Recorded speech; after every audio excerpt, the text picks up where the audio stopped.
नमस्कार मित्रांनो, तुम्हा सर्वांना नागपंचमीच्या हार्दिक शुभेच्छा. मित्रांनो, आजचा एपिसोड हा एकदम स्पेशल असणार आहे.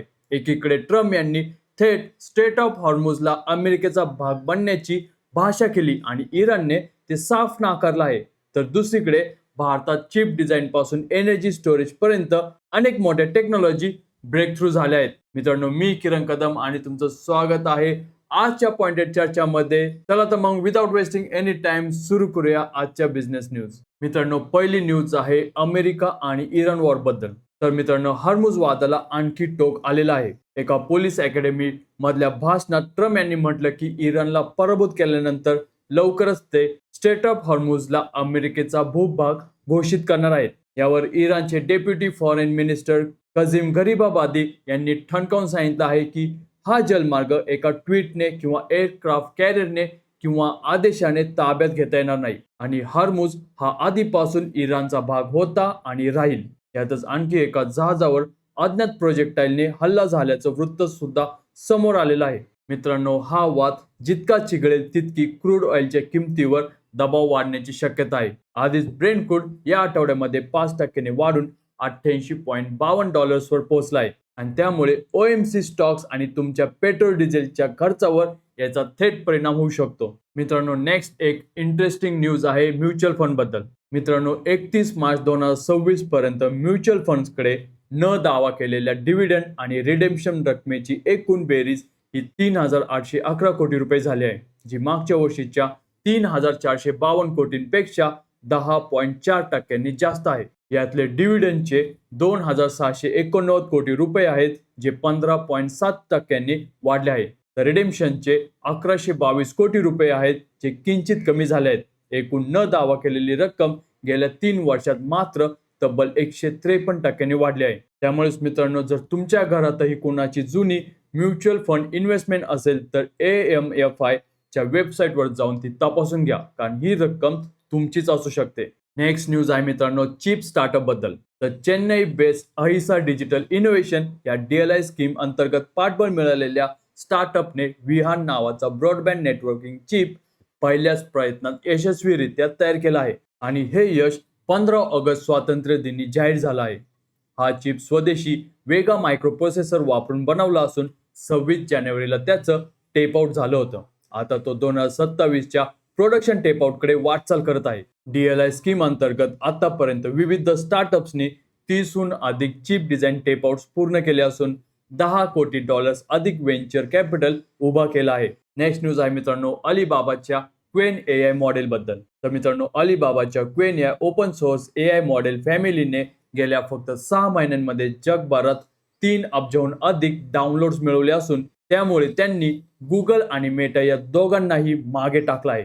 हगिंग फेसच्या आकडेवारीनुसार 2026 मध्ये गुगलला फक्त 41.8 कोटी डाउनलोड्स मिळाले, तर मेटाला 22.7 कोटी. या उलट क्वेनने 460हून अधिक ओपन सोर्स मॉडेल रिलीज केले असून त्यांच्या इकोसिस्टीम मधून 3 लाखाहून अधिक डेरिव्हेटिव्ह मॉडेल तयार झाले आहेत. आता जगभरातल्या एकूण ओपन सोर्स मॉडेल डाउनलोड्स पैकी 50%हून अधिक फक्त क्वेनचेच आहे. तर मित्रांनो, नेक्स्ट न्यूज आहे भारताच्या केमिकल इंडस्ट्री बद्दल. तर मित्रांनो, नीती आयोगच्या नव्या अहवालानुसार भारताचं केमिकल इंडस्ट्री 2030 पर्यंत $81 अब्ज पर्यंत एक्सपोर्ट गाठू शकतं, ज्यामध्ये $45 अब्ज स्पेशालिटी केमिकल्स मधून आणि $5 ते 10 अब्ज इनऑर्गॅनिक केमिकल्स मधून असेल आणि $26 अब्ज पेट्रोकेमिकल्स मधून सुद्धा असेल. हे लक्ष्य गाठण्यासाठी इंडस्ट्रीला पुढच्या 5 वर्षात 10 ते 11% कन्झम्पशन ग्रोथ आणि 14% प्रोडक्शन ग्रोथ राखावी लागेल. तसंच एकूण केमिकल प्रोडक्शन FY23च्या $110 अब्ज वरून FY30 पर्यंत 220 ते 280 अब्ज पर्यंत दुप्पट करावं लागेल. मित्रांनो, या ग्रोथ मधून 7 लाख ते 10 लाख नवीन जॉब्स तयार होण्याची शक्यता आहे. त्यामुळे डायस पिगमेंट, पेंट कॅटेगरी, ॲग्रोकेमिकल्स आणि फ्लेवर फ्रेग्रन्स या सब सेक्टर मधल्या कंपनीजवर इन्व्हेस्टमेंटसाठी लक्ष ठेवा. नेक्स्ट न्यूज आहे मित्रांनो टेलिकॉम सेक्टर मधून. तर भारतातलं टेलिकॉम सेक्टर आता मॅनपॉवर इंटेन्सिव्ह ग्रोथ फेज मधून बाहेर पडून AI, ऑटोमेशन, क्लाउड कम्प्युटिंग आणि इंटेलिजंट नेटवर्क मॅनेजमेंटवर अवलंबून आहे. एअरटेल, व्होडाफोन आयडिया आणि जिओ या 3 प्रमुख टेलिकॉम ऑपरेटरचे एकूण वर्कफोर्स FY26 मध्ये 1,92,673 वर पोहोचला आहे, जे फायनान्शियल 22 पेक्षा 19% जास्त आहे. पण यामध्ये एअरटेल आणि वोडाफोन आयडियानी कर्मचारी वाढवले असताना जिओनी मात्र आपलं वर्कफोर्स कमी केलं आहे. आता फील्ड इंजिनियर्स आणि राउटिंग नेटवर्क ऑपरेशन सारख्या भूमिकांची मागणी कमी होत असून AI आणि क्लाउड इन्फ्रास्ट्रक्चर स्पेशलिस्टची मागणी वाढत आहे. त्यामुळे मित्रांनो, जर तुम्ही किंवा तुमच्या ओळखीचं कोणी टेलिकॉम सेक्टरमध्ये करिअर करत असेल तर आत्तापासूनच AI आणि क्लाउड स्किल शिकणं गरजेचं आहे. नेक्स्ट न्यूज आहे मित्रांनो FDA बद्दल. तर मित्रांनो, महाराष्ट्र FDAने शाहरुख खान, अजय देवगण, टायगर श्रॉफ यांना शो कॉज नोटीस पाठवली असून त्यांच्यावर विमल इलायचीच्या जाहिरातीतून प्रत्यक्षात प्रतिबंध पान मसाला ब्रँडला अप्रत्यक्षपणे प्रोत्साहन दिल्याचा आरोप आहे. FDAच्या नोटीसमध्ये स्पष्ट म्हटलं आहे की जर विमल या ब्रँड नेमचा वापर पान मसाला आणि टोबॅको प्रोडक्टशी जोडलेली ब्रँड आयडेंटिटी कायम ठेवण्यासाठी होत असेल तर सरोगेट ॲडव्हर्टायझिंग ठरतं. या तिन्ही कलाकारांना त्यांचे एंडोर्समेंट ॲग्रीमेंट, कॅम्पेन ब्रीफ आणि पेमेंटचे तपशील सादर करण्यास सांगण्यात आलं आहे आणि अशा मिसलिडिंग एंडोर्समेंटसाठी 10 लाख ते 50 लाख रुपयांपर्यंत दंड हा नक्की होऊ शकतो. नेक्स्ट न्यूज आहे मित्रांनो FIS बद्दल. तर फॉरेन पोर्टफोलिओ इन्व्हेस्टर्सनी ऑगस्टच्या पहिल्या 15 दिवसामध्ये भारतीय इक्विटी मार्केटमध्ये 16,721 कोटी रुपयांची इन्व्हेस्टमेंट केली आहे, जी जुलैमधल्या 20,200 कोटींच्या इन्व्हेस्टमेंट नंतरची सलग दुसरी मोठी बाईंग आहे. मित्रांनो, सलग 4 महिन्यांच्या विक्रीनंतरचा हा मोठा टर्न अराउंड आपल्याला दिसून येत आहे. आकर्षक व्हॅल्युएशन, मजबूत corporate earnings, US interest rate कट्सची अपेक्षा आणि घसरलेले क्रूड ऑइल प्राइसेस या सगळ्यामुळे हा बदल घडत आहे. तरीही संपूर्ण 2026 मध्ये परदेशी गुंतवणूकदार अजूनही एकूण निव्वळ विक्रेतेच आहेत आणि त्यांनी आतापर्यंत 2.4 लाख कोटी रुपये काढले आहेत, जो आकडा संपूर्ण 2025च्या 1.66 लाख कोटींपेक्षा जास्त आहे.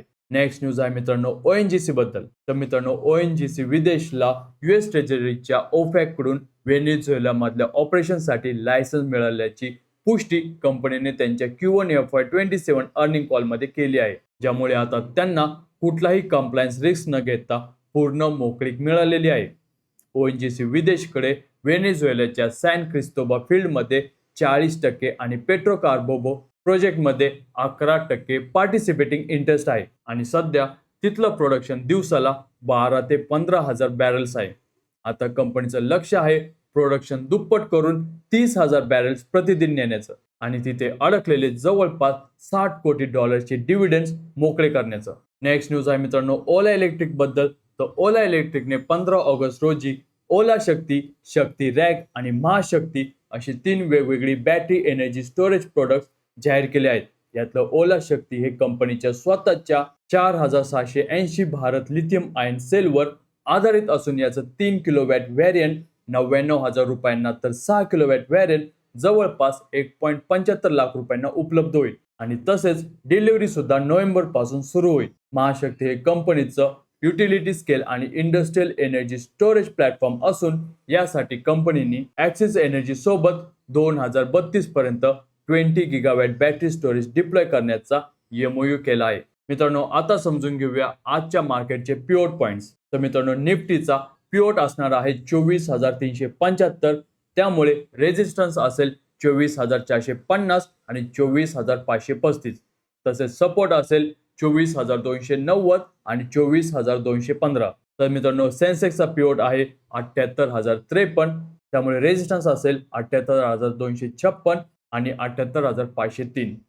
तसेच सपोर्ट असेल 77,806 आणि 77,603. तर मित्रांनो, बँक निफ्टीचा सपोर्ट अंदाजे 58,000 आणि रेजिस्टन्स हा अंदाजे 59,500 असेल. तर मित्रांनो, ह्या होत्या आजच्या बिझनेस न्यूज. तुम्हाला व्हिडिओ कसा वाटला मला कमेंट सेक्शन मध्ये नक्की सांगा.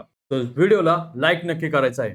अशाच इंटरेस्टिंग आणि इम्पॉर्टंट बिझनेस न्यूजसाठी चॅनलला सबस्क्राईब करायला विसरू नका.